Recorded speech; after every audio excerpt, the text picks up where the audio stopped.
다 같이 하나님 말씀 보시겠습니다. 역대하 24장 1절부터 3절, 또 15절부터 27절까지 제가 읽겠습니다. 요아스가 왕위에 오를 때에 나이가 7세라 예루살렘에서 40년 동안 다스리니라. 그의 어머니 이름은 시비아요 브엘세바 사람이더라. 제사장 여호야다가 세상에 사는 모든 날에 요아스가 여호와 보시기에 정직하게 행하였으며 여호야다가 그를 두 아내에게 장가들게 하였더니 자녀를 낳았더라. 15절입니다. 여호야다가 나이가 많고 늙어서 죽으니 죽을 때에 130세라. 무리가 다윗성 여러 왕의 묘실 중에 장사하였으니 이는 그가 이스라엘과 하나님과 그의 성전에 대하여 선을 행하였음이더라. 여호야다가 죽은 후에 유다 방백들이 와서 왕에게 절하매 왕이 그들의 말을 듣고 그의 조상들의 하나님 여호와의 전을 버리고 아세라 목상과 우상을 섬겼으므로 그 죄로 말미암아 진노가 유다와 예루살렘에 임하니라. 그러나 여호와께서 그들에게 선지자를 보내사 다시 여호와께로 돌아오게 하려 하심에 선지자들이 그들에게 경고하였으나 듣지 아니하니라.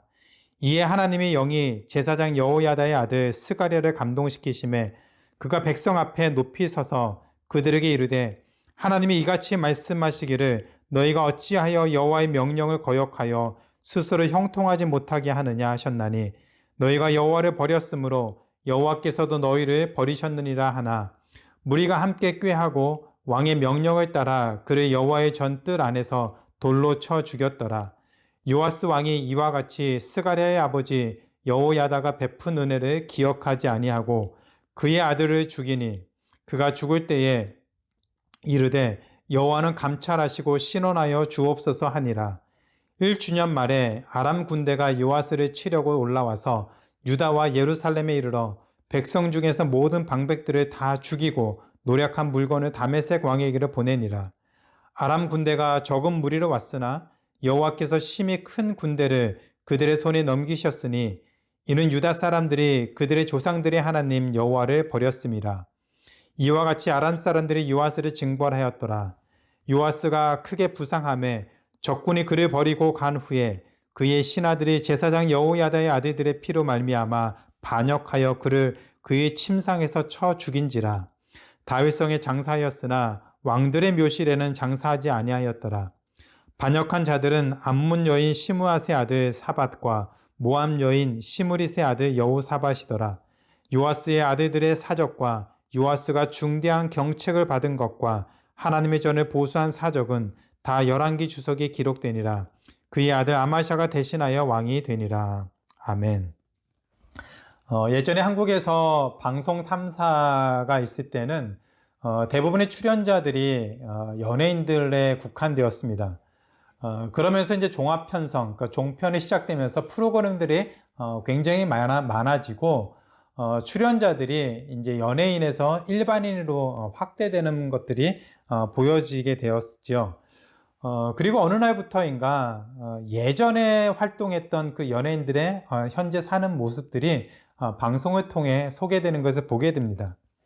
오랜 세월이 지나면서도 여전히 우아하게 또 잘 사는 또 멋있게 지내는 사람들이 있는가 하면 예전에 그 화려했던 모습은 온데간데 없이 초라하게 또 안타깝게 사는 그런 모습들을 보면서 참 삶이 무엇인가 또 어떻게 살아야 되는가 많은 고민을 하게 되었습니다. 세월이 지난 뒤에 유명인들의 사는 모습이 이렇다면 믿음의 사람들은 어떻게 살고 있을까요? 여러분들과 함께 청년 시절에 또 어렸을 때 신앙생활을 같이 했던 그분들은 지금 어떠한 모습으로 신앙생활을 하고 있습니까? 저도 가끔씩 그 친구들을 통해서 예전에 함께 신앙생활했던 중고등학교 때나 청년 때 함께 신앙생활했던 그런 친구들의 소식을 가끔 듣게 됩니다. 지금도 열심히 신앙생활하는 그런 친구들도 있고 예전에 열심히 신앙생활을 했는데 지금은 흐지부지 되거나 아니면 교회를 떠난 그런 친구들의 모습들, 소식도 듣게 됩니다. 마음이 참 안타깝고 아쉬움이 큽니다. 한때 정말로 신앙생활을 열심히 했고 또 교회 봉사도 열심히 했던 사람들이 왜 시간이 지나면서 그 믿음이 흔들렸을까요? 어떤 이유 때문에 그들이 그 열심을 간직하지 못한 채 살아갈까요? 아마도 우리가 알지 못하는 많은 이유들이 있을 것 같습니다. 교회에서 상처를 받거나 또 아니면 뭐 세상에서 살면서 여러 가지 힘들고 어려운 일들 때문에 또 사는 게 뭐 힘들다 보니 신앙생활도 제대로 못하는 그런 모습들도 있을 것 같습니다. 그러나 힘들다고 신앙생활을 다 못하거나 믿음을 저버리는 것은 아니지요. 오히려 고난 때문에 이런 어려움들 때문에 신앙이 깊어지는 경우들이 더 많습니다. 2020년만 하더라도 코로나 팬데믹으로 인해서 미국에서만 170만 명이나 되는 사람들이 예수님을 영접했다고 하는 보고가 있습니다. 죽음에 대한 두려움과 또 앞으로의 삶에 대한 그 불안함, 또 두려움들로 인해서 많은 사람들이 하나님을 찾게 되고 예수님을 믿었다고 합니다. 어찌 보면은 힘들고 어려운 상황은 우리 신앙을 위축되게 만들 수도 있지만, 그러나 많은 경우는 우리가 더 하나님을 믿고 의지하도록 만드는 그런 기회가 될 수도 있습니다. 그렇다면 믿음을 포기하는, 믿음을 저버리는, 예전에 그 열심을 잃어버리는 그런 모습들이 생기는 이유는 무엇일까요? 믿음의 길을 끝까지 가지 못하고 왜 많은 사람들은 흔들리며 또 그 믿음을 마저 지키지 못하고 저버릴까요? 오늘 그 요아스 왕의 삶을 통해서 어떻게 하면 하나님을 믿는 그 믿음을 끝까지 포기하지 않고 한 마음으로 살아갈 수 있는지 함께 살펴보려고 합니다. 유다의 아하시아 왕이 죽자 아달랴, 아하시아 왕의 어머니였죠. 아달랴가 모든 왕자들을 죽이고 스스로 유다를 통치하려고 했습니다. 다윗 왕조의 혈통이 모두 이제 없어질 수 있는 그런 위험한 상황에 처했습니다. 다행히도 제사장 여호야다가 갓난아기였던 이 요아스를 숨겨두고 6년 동안 그를 보살폈습니다. 그리고 요아스가 7살이 되었을 때 제사장 여호야다는 아달랴를 죽이고 요아스를 이스라엘 유다의 왕으로 앉혔습니다. 24장 3절에 보면 이 제사장 여호야다는 요아스를 왕으로 앉힌 것만이 아니라, 그리고 그가 어느 정도 나이가 되었을 때 결혼을 직접 챙겨주는 그런 모습들을 보이게 됩니다. 아마도 그 북이스라엘의 아합 가문과 결혼 동맹으로 인해서 이 유다의 왕조로 들어왔던 그 아달랴로 인해서 이 유다가 우상을 숭배하고 또 정말 하나님 앞에 큰 죄를 지은 것을 직접 경험했던 그 여호야다 제사장은 이 요아스의 결혼식을 통해서 하나님을 더욱더 붙잡을 수 있도록 돕기를 원했던 것 같습니다. 이렇게 해서 제사장 여호야다의 도움으로 정치와 가정이 안정된 뒤에 요아스 왕은 그동안 방치되어서 폐허가 되어 있던 하나님의 성전을 수리하는 데 힘을 쏟았습니다. 아마도 그 할아버지 여호야다, 할아버지 여호람, 아버지 아하시아, 그리고 할머니 아달랴로 인해서 이 유다가 우상을 숭배하고 하나님의 성전이 완전히 폐허가 되어서 이스라엘 백성들의 마음도 하나님으로부터 우상에게 돌아섰던 것을 보고, 또 하나님의 성전을 다시 회복하고 백성들의 마음을 하나님께로 돌리려고 힘을 쏟았던 것 같습니다. 그런데 역대하 24장 2절에 보면 성전을 수리하고 또 하나님 보시기에 정직한 일을 행했던 이 요아스 왕을 이렇게 소개를 하고 있습니다. 제사장 여호야다가 세상에 사는 모든 날에 요아스가 여호와 보시기에 정직하게 행하였다라고 얘기를 합니다. 제사장 여호야다가 사는 날 동안 요아스 왕이 하나님 보시기에 정직하게 행했다라고 얘기를 합니다. 이 말은 요아스 왕의 삶이 제사장 여호야다의 죽음을 전후해서 완전히 바뀌었다는 것을 의미합니다. 제사장 여호야다가 살았을 때 요아스 왕은 하나님 보시기에 정직하게 행하는 일을 행하면서 살았습니다. 하나님이 옳다고 하는 것을, 하나님이 기뻐하시는 일들을 요아스 왕이 했다라고 하지요. 그러나 제사장 여호야다가 죽은 뒤에는 하나님 보시기에 옳지 않은 일을 했습니다. 그래서 이제 24장 15절에 보면 제사장 여호야다가 130세에 죽자 유다 방백들이 이 요아스 왕을 찾아와서 우상을 섬기도록 권했습니다. 그러자 요아스 왕은 이들의 말을 듣고 그가 직접 수리하도록 지시했던 하나님의 성전을 버리고 아세라 목상과 우상을 섬기는 죄를 범하게 되었습니다.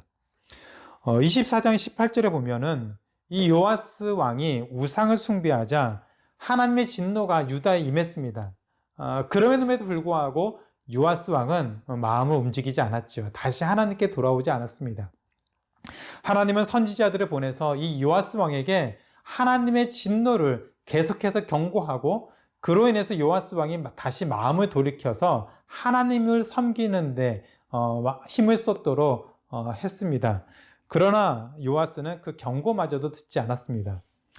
그때 24장 20절에 보면은 이 요아스의 은인이었던 제사장 여호야다의 아들 스가랴가 이 요아스 왕에게 나와 하나님의 책망을 전하기 시작했습니다. 이렇게 얘기를 하죠. 이에 하나님의 영이 제사장 여호야다의 아들 스가랴를 감동시키심에 그가 백성 앞에 높이 서서 그들에게 이르되 하나님이 이같이 말씀하시기를 너희가 어찌하여 여호와의 명령을 거역하여 스스로 형통하지 못하게 하느냐 하셨나니 너희가 여호와를 버렸으므로 여호와께서 너희를 버리셨느니라. 요아스 왕에게 제사장 여호야다는 생명의 은인이고 영적 아버지이고 자신의 왕위에 앉힌 그 최고의 공로를 세운 고마운 사람이죠. 정말 요아스 왕에게는 이 여호야다는 누구보다도 소중한 사람이었습니다. 또한 여호야다의 아들이었던 이 스가랴는 요아스에게는 어린 시절부터 함께 지냈던 영적인 지원자였고 형제였고 누구보다도 든든한 또 요아스 왕에 있어서 든든한 지원군이었습니다. 그러나 우상을 숭배하는 자신에게 경고하는 하나님의 경고를 전하자 요아스 왕은 여호야다의 아들이었던 이 스가랴를 돌로 쳐서 죽여버렸습니다. 여호야다의 그 은혜를 원수로 갚았던 것이죠. 성경은 이에 대해서 24장 22절에 보면은 요아스 왕이 이같이 스가랴의 아버지 여호야다가 베푼 은혜를 기억하지 아니하였다라고 얘기합니다. 그리고 스가랴는 죽어가면서 하나님께서 이 모든 일을 살피셔서 자신의 이 억울함을 갚아주시기를 기도했습니다. 그리고 24장 23절에 보면은 그해 말에 아마도 요아스가 스가랴를 돌로 쳐서 죽인 그해 말에 아람 군대가 유다를 공격했습니다. 성경은 이 아람 군대가 적은 무리로 유다를 공격했는데 그 적은 무리가 유다의 그 대군을 괴멸시키고 유다를 초토화시켰다라고 얘기를 하고 있습니다. 그리고 이 요아스 왕은 이 아람 군대와의 전투에서 큰 부상을 입게 되고 그리고 신하들의 손에 의해서 죽임을 당했죠. 역대기 기자는 이런 요아스의 마지막 삶을 이렇게 비참하게 죽게 된 이유가 제사장 여호와의 아들들의 피로 말미암아 죽임을 당한 것이다 라고 했습니다. 아마도 이 요아스 왕이 스가랴를 죽인 다음에 그 분이 풀리지 않자 여호야다의 다른 아들들까지도 다 잡아서 죽였던 것 같습니다. 하나님의 이런 요아스 왕의 악행 때문에 그를 비참하게 죽게 버리셨다라고 얘기를 하고 있습니다. 왜 하나님의 성전을 회복하고 수리하고 백성들의 마음을 하나님께로 돌리는데 열심을 내었던 이 요아스 왕이 이처럼 완전히 다른 사람이 되어서 은혜를 원수로 갚고 하나님을 버리고 잔인하게 죽이는, 사람들을 잔인하게 죽이는 이런 모습에까지 이르렀을까요?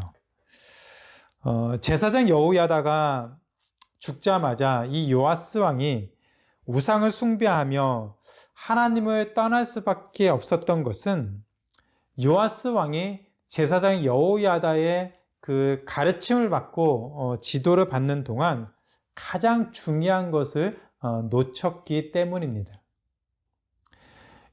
제사장 여호야다가 살아있는 동안 요아스 왕은 여호야다를 통해서 배워야 될 가장 중요한 것을 배우지 못했습니다.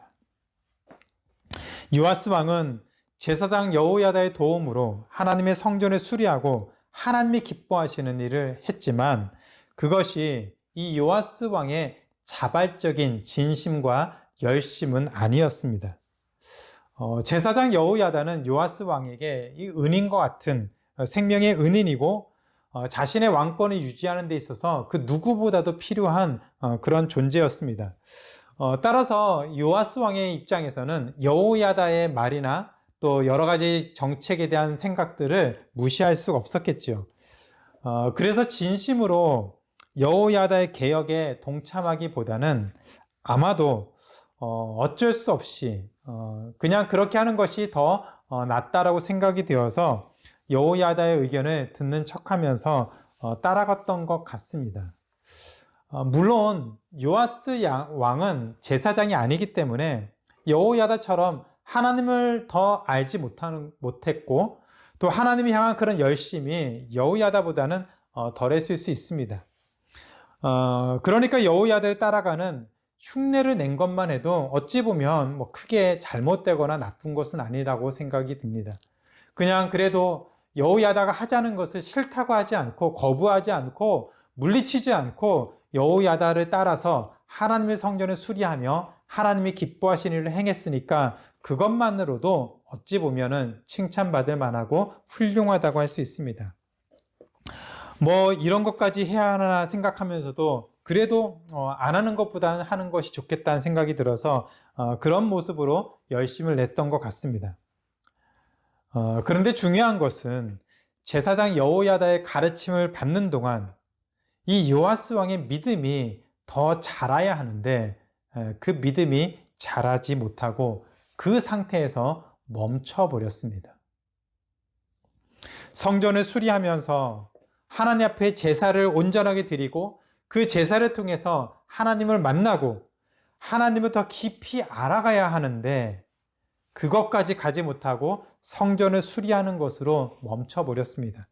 성전을 수리하는 그 일이 요아스 왕의 신앙의 제일 좋은 모습으로 멈춰버렸습니다.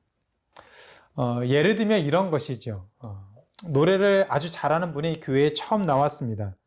몇 주 교회에 나오다 보니까 교회에서 뭐 노래 잘하니까 앞에 나와서 찬양 인도 좀 한번 하시죠 해서 찬양 인도를 시작합니다.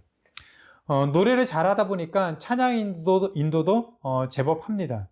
사람들이 좋아하고 반응도 좋으니까 점점 열심히 뭐 찬양 선곡도 하고 또 준비도 열심히 하고 또 그렇게 해서 반응이 더 좋으니까 계속 더 열심을 내는 그런 모습으로 찬양을 한다면 여러분 그 모습을 보면서 어떤 생각이 드십니까?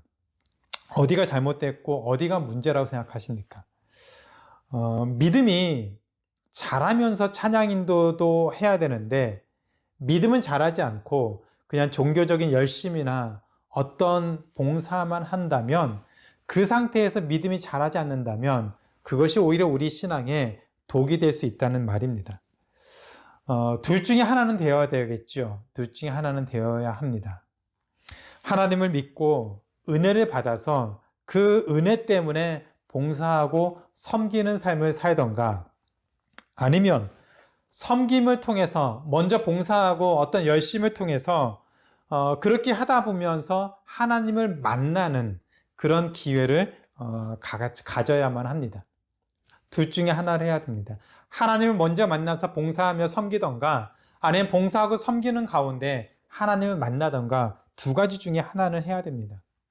어떤 모습으로 믿음 생활을 시작했더라도 그곳에서 멈추는 것이 아니라 거기서부터 믿음이 더 깊어가고 그런 것이 계기가 되어서, 그런 봉사와 수고가 어떤 계기가 되어서 하나님을 더 잘 아는, 하나님과 더 깊이 교제하는 그런 신앙의 모습으로 나아가야만 합니다. 요아스 왕에게는 그렇게 될 수 있는 충분한 기회와 시간이 있었습니다. 제사장 여호야다를 따라서 하나님의 성전을 수리하면서 그는 충분히 하나님이 어떤 분이시고 하나님을 섬기는 것이 어떤 것이고 어떤 마음으로 어떤 믿음으로 하나님을 믿어야 되는지 충분히 알아갈 수 있는 시간과 기회가 있었습니다. 그러나 요아스는 그 시간과 기회를 놓쳤습니다. 만약에 요아스 왕이 여호야다가 살아있는 동안 하나님을 섬기고 하나님께 예배하고 하나님을 만나는 그런 깊은 신앙의 모습으로 나아갔다면 요아스 왕의 결말은 굉장히 달라졌을 것 같습니다. 그러나 그 기회를 놓친 요아스 왕은 하나님의 말씀을 배우지도 않았고 하나님을 만나지도 못했고 그 믿음이 더 깊어지지도 못하고 그리고 그대로 멈춰버렸습니다. 하나님의 말씀을 듣는 그대로 사는 것처럼 보였지만 그냥 제사장 여호야다가 지켜볼 때만 하나님의 말씀대로 사는 것처럼 보였을 뿐이었습니다. 스스로 하나님을 찾지 않고 준비되지 않았던 이 요아스 왕은 영적 리더였던 제사장 여호야다가 죽자 하나님을 버리고 우상을 숭배하는 그런 죄를 범하게 되었습니다. 요아스 왕에게 유다 방백들이 찾아와서 그를 꼬셨다고, 그에게 우상을 숭배하자고 꼬였다고 해서 이 요아스 왕이 우상을 섬긴 것이 아닙니다. 요아스 왕의 마음이 아직 하나님에게 온전히 향하지 않았기 때문에 그로 인해서 요아스 왕이 우상을 섬기기로 선택을 한 것이죠. 한때 하나님이 향한 열심은 있었지만 그 열심이 그냥 종교적인 열심이거나 아니면 자기 의가 드러나는 그런 열심이거나 아니면 제사장 여호야다에게 보여주기식의 어떤 열심이었기 때문에 그 영적 리더였던 여호야다가 죽자 더 이상은 하나님을 섬기기 원하는 그런 마음이 없었기 때문에 요시야 왕은 우상을 숭배하는 그런 결정을 하게 되었습니다. 그리고 심지어는 여호야다의 아들들을 모두 처참하게 죽여버리게 되었죠. 요아스 왕의 이런 삶은 우리에게 정말 많은 것들을 생각하게 하는 것 같습니다. 우리에게 주어진 모든 시간은 하나님을 만나고 하나님을 경험하고 우리의 믿음을 더 깊이 쌓도록 더 깊은 믿음을 갖도록 하는 훈련의 기회로 삼아야만 한다는 사실을 우리가 기억해야 합니다. 각자에게 주어지는 시간이 얼마나 되는지 모르겠습니다. 다 다르겠죠. 영적 리더인 목회자를 통해서 말씀을 배우고 또 하나님을 만날 수 있는 그런 기회들을 지금 또 시간이 있을 때 분명히 가져야만 합니다. 누가복음 15장에 보면은 아버지에게 유산을 받아서 먼 나라로 가 그 모든 재산을 탕진한 그런 아들에 대한 비유가 나오죠. 탕자의 비유라고 합니다. 이 둘째 아들이 아버지 유산을 가지고 먼 곳으로 가서 거기에서 허랑방탕하게 살아갔던 것도 문제지만 더 큰 문제는 아버지가 살아있는 동안 아버지 밑에서 배워야 될 것을 배우지 않고 아버지를 떠나서 자유롭게 자기가 하고 싶은 대로 하면서 허랑방탕하게 살았던 것이 더 큰 문제이죠. 아버지 밑에서 어떤 삶을 살아야 되는지 배워야 되는 그 좋은 기회를 놓친 것이 문제였습니다. 어차피 아버지가 돌아가시면 그 재산은 자기 것이 되는데 자기 몫은 미리 받고 아버지의 가르침, 아들 입장에서는 어쩌면 간섭과 같은 것이겠죠. 자기가 하고 싶은 대로 살고 싶어서 아버지의 그 영향력을 벗어나는 그런 것이 벗어나려고 했던 것이 이 둘째 아들이 했던 실수였습니다. 자기가 하고 싶은 대로 살고 싶어서 아버지의 영향력을 벗어난 것이 실수였던 것이죠. 그러나 우리는 아버지 밑에서, 이 둘째 아들은 아버지 밑에서 어떻게 살아야 되는지를 배우고 훈련하는 시간을 반드시 가져야 됩니다. 그 기회를 놓치면 절대로 안 됩니다. 첫째 아들도 마찬가지입니다. 아버지 곁에서 있었지만 아버지를 통해서 어떠한 삶을 살아야 되는지 이 첫째 아들도 역시 배우지는 못했습니다. 아버지를 열심히 섬겼지만 아버지의 마음은 몰랐지요. 그래서 첫째 아들도 아버지를 통해서 배울 수 있는 기회를 갖지 못했습니다. 저는 요시야 왕이 실패한 이유가 바로 이것이라고 생각을 합니다. 믿음은 자라야만 합니다. 자라지 않는 믿음은 멈추는 것이 아니라 후퇴하는 것이고 실패하는 것입니다. 요아스 왕은 제사장 여호야다가 살아있는 동안 하나님의 자녀로서 어떠한 삶을 살아야 되는지, 그리고 믿음이 무엇인지, 하나님을 어떻게 만나고 하나님과 더 깊이 교제하는지 그것을 훈련하고 배우는 시간을 가져야만 했습니다. 그 기회를 놓쳤던 요시야 왕은 여호야다가 죽자 하나님을 버리고 우상을 숭배하고 결국 하나님의 심판을 받게 되었습니다.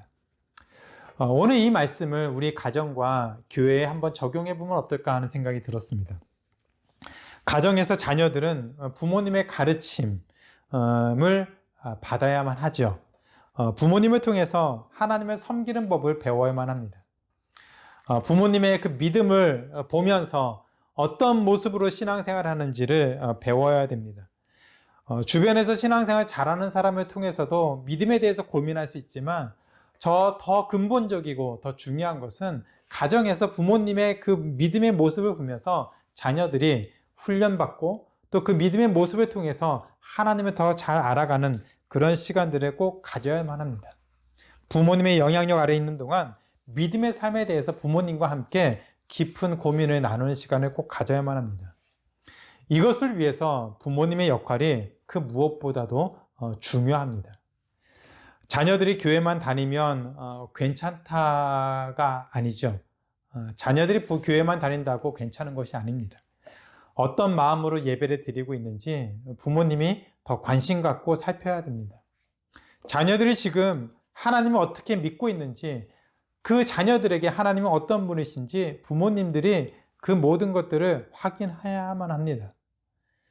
코로나 팬데믹으로 인해서 지금은 그런 부모님의 역할이 더욱더 필요하고 중요한 시기죠. 온라인으로 예배를 드리다 보니 아이들이 어떻게 예배를 드리는지 부모님이 더 관심 갖고 들여다봐야 합니다.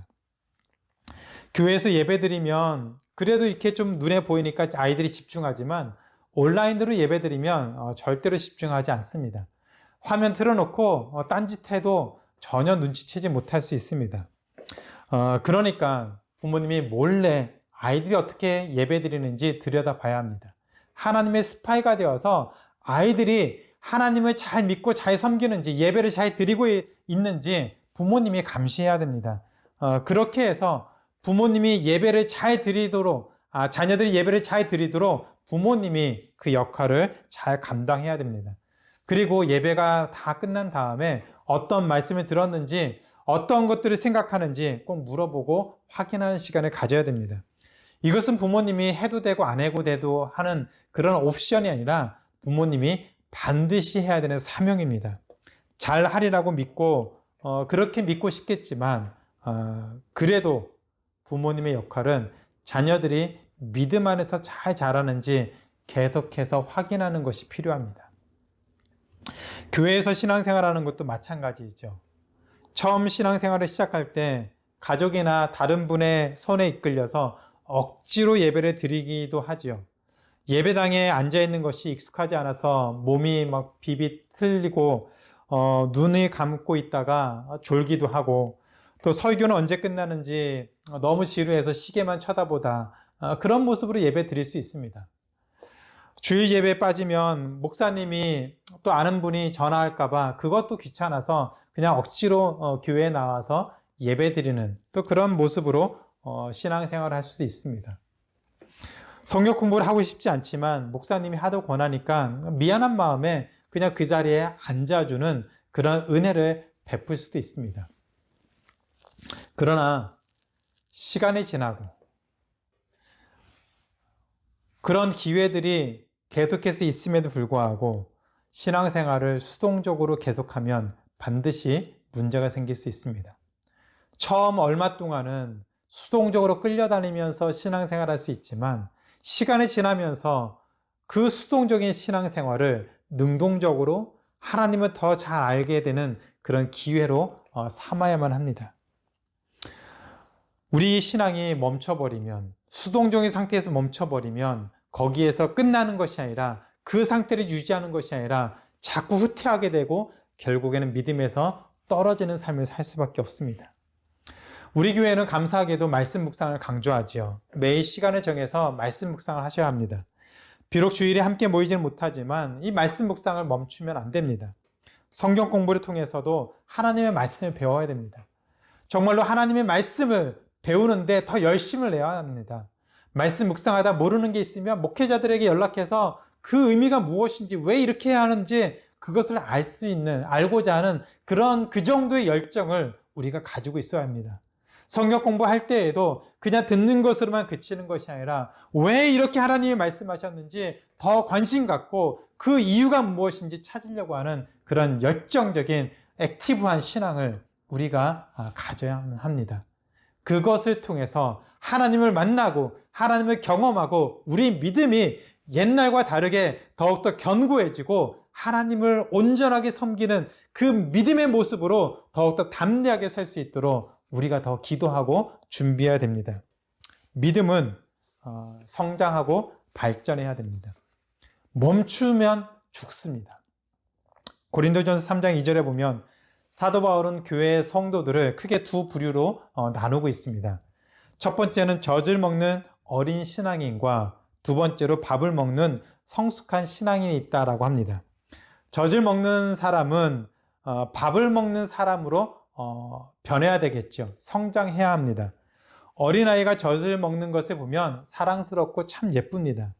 그런데 성인이 되어서도 젖병을 빨고 있으면 어떨까요? 여러분, 그런 모습을 보면 어떤 생각이 들 것 같습니까?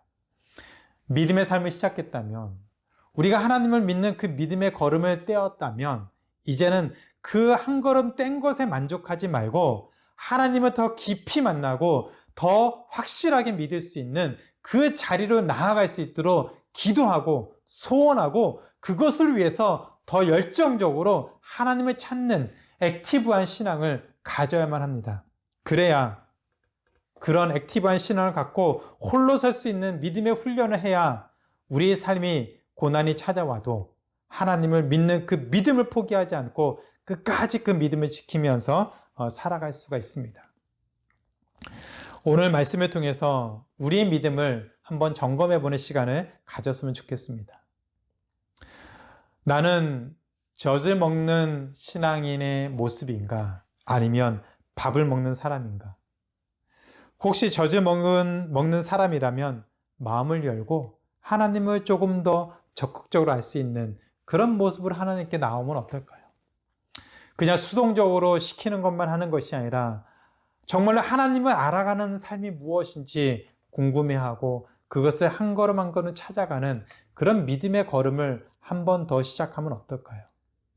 그리고 밥을 먹는 그 성숙한 그리스도인이라면 그냥 하나님과의 지금의 교제에 만족하지 말고 더 간절하게, 더 열심으로 말씀 붙잡고 살기를 소원하고 그 말씀을 붙잡고서 홀로 신앙생활할 수 있는 그런 능력 있는 믿음의 사람이 될 수 있도록 그 자리까지 나아갈 수 있도록 기도하시면서 우리 삶을 돌아보면 어떨까요? 우리 믿음은 성숙해야 됩니다. 성장해야 됩니다. 한 모습으로 멈춰서면 죽습니다. 우리 믿음이 성장하고 하나님을 견고하게 붙잡는다면 우리의 그 열심은 하나님을 믿는 믿음으로 더 깊어질 것이고 우리는 한 마음을 가지며 하나님을 온전하게 섬기며 살 수가 있습니다. 하늘문교회 성도 한 분 한 분들이 그 믿음의 길을 소원하고 걸어갈 수 있기를 주님의 이름으로 축원합니다. 이제 말씀 맺겠습니다. 사도 바울은 에베소서에서 세월을 아끼라 때가 악하니다 라고 했습니다. 우리가 살아가는 세상은 악하고 영적으로 혼미한 시대입니다. 더 깨어서 기도하고 준비하지 않으면 정말 하나님의 말씀 붙잡고 훈련되어지고 그리고 견고한 믿음을 갖고 살지 않으면 언제든지 휘청거리고 넘어지고 실패할 수 있는 세상입니다. 그렇기 때문에 우리는 우리 믿음을 더욱더 견고하게 붙잡고 더 깊은 믿음을 가져야만 합니다. 하나님을 개인적으로 만나야 합니다. 하나님과 더 깊은 교제를 해야만 합니다. 제사장 여호야다가 살았을 때 배울 수 있는 그런 기회를 놓쳤던 그 요시야 왕의 길을 따르지 말고 오늘 우리에게 주어진 삶 속에서 하나님을 알 수 있는 기회가 있다면 기뻐함으로 그 기회를 꽉 붙잡고 말씀을 통해서 하나님을 더 교제하고 하나님을 더 긴밀하게 개인적으로 깊이 있게 만날 수 있는 그 자리를 사모해서 나가는 우리 모두가 되어서 어떤 상황 가운데서도 흔들리지 않는 한 마음을 붙잡고 사는 우리 모두가 되기를 주님의 이름으로 축원합니다.